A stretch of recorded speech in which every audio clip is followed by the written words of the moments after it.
If you were 23 years old with entrepreneurial tendencies, what non-tech industry would you start a business in and why? I would go into the investment business.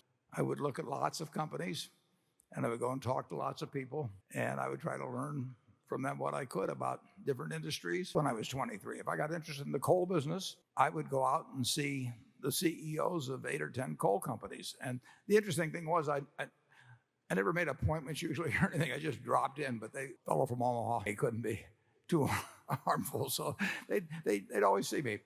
And I'd ask them a lot of questions, but one question I'd always ask them, 2 questions at the end.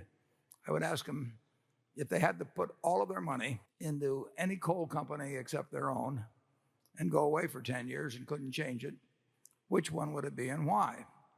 And then I would say, after I got an answer to that, I would say, and if as part of that deal, they had to sell short an equivalent amount of money in one coal company, which would it be and why? And if I went around and talked to everybody in the coal business about that, I would know more about the coal companies from an economic standpoint than any one of those managers probably would. So I think there's lots of ways to learn about business. You're not going to learn how to start another Facebook or Google that way, but you can learn a lot about the economic characteristics of companies. Reading, personal contact.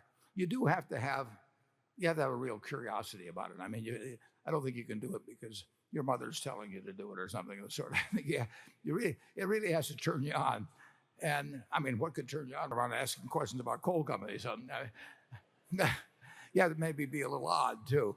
But that's what I would do.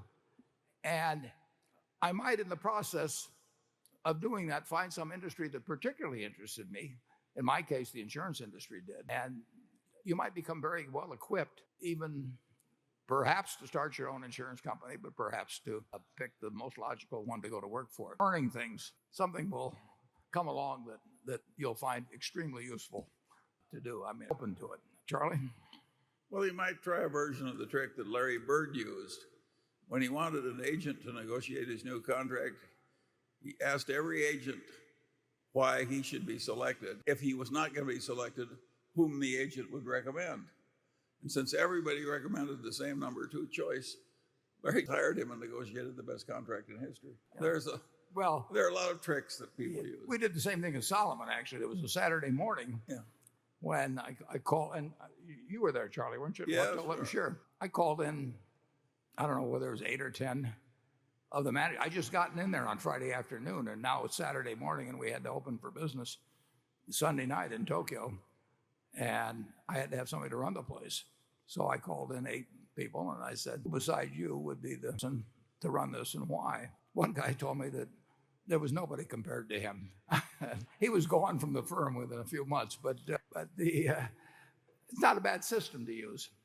You can really learn a lot just by asking. I mean, it's starting to sound a little bit like a Yogi Berra quote or something, but it is literally true that if you talk to enough people about something they know something about, and people like to talk, and here we are talking ourselves.